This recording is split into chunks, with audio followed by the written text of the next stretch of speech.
mystery box build for Amanda. Amanda has been ever patient with me. I've been working on her mystery box for like a month now because I want to get it right. Dang it. She asked for X-Files vibes, but then also she heard about my like Taylor Swift mystery box matching, and she's a Folklore Evermore girly, so I wanted to throw in something of that vibe for her as well. But for X-Files, I have Stephen King, The Institute, one of his more recent, not my super favorite, but not bad, and especially good for like, the government doing sneaky things behind the scenes. I have Welcome to Night Vale, which is still a podcast, and then this is a book based in the podcast world. If you don't know anything about Night Vale, Welcome to Night Vale is a podcast that they like just are a radio station pretending of like this town that they're reporting the news on. Night Vale is a friendly desert community where the sun is hot, the moon is beautiful, and mysterious lights pass overhead while we all pretend to sleep. I have, obviously, Annihilation, Vandermeer. This is the movie with Natalie Portman, became the movie with Natalie Portman, and it is scientists going into a zone where they don't know what's going on, and things are weird. I actually just read this. It wasn't my favorite, but it definitely gives X-Files. Another book from the creators of Night Vale. You feel it just below the ribs. This one, whew.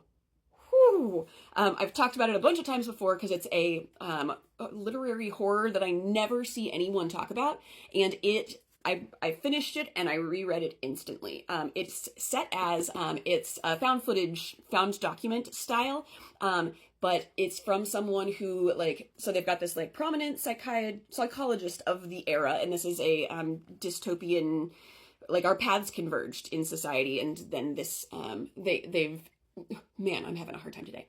They have decided to do away with family groups because when you're like in groups with people, then you start to hate like other people. So like, oh yeah, kids, like we're gonna raise them communally, and then like everyone, there are no distinctions between us all. And the like psychologist that put forth this thing, she's very well lauded.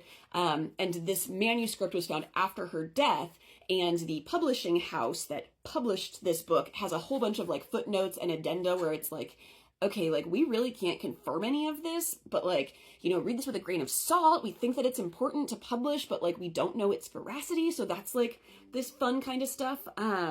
It's so good. I think she's really gonna love it, and it is creepy. It gets you in, like, a creepy little spot. And then I've got The Power by Naomi Alderman. What if women could electroshock you? How would power structures change? How might the patriarchy be shaken to its core? And then this book that, so she wanted, Folklore Evermore vibes. Amanda and I have a special relationship as regards 1989, because the day that Taylor dropped 1989, Taylor's version, I was wearing a scarf, and Amanda was like, it's birds, it's Taylor's version. And I was like, I don't know what you're talking about. And actually it turned out to be dinosaurs. But anyway, The Salt Path, this is nonfiction about a British couple who the husband was like dying of cancer, and they also had just like been sued out of existence and like had lost everything, and they're like, let's just go walk around England for like a year. Amanda, from my spreadsheet, I knew that she likes anything British. So here you go, British. Here you go, 1989 seabirds. But then when it is just like wandering out in the wilderness, like kind of along the ocean, I'm getting folklore. I'm getting some of that like coastal feeling.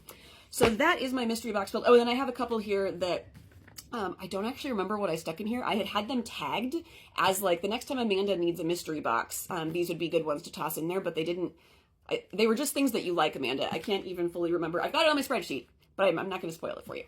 Anyway, if you thought that sounded cool, if you liked my picks, my name is Tori, and I run Sower Books in Lincoln, Nebraska, and I love doing these mystery boxes. It's a combination of new and used and, like, advanced reader copies of books that I throw in for fun, and then some, like, freebies. I've got some stickers set aside for Amanda over here, and a Sower sticker, my bookstore, and I just hope that you enjoy those, Amanda. Thank you again for waiting like a full month for your mystery box. Talk to you soon.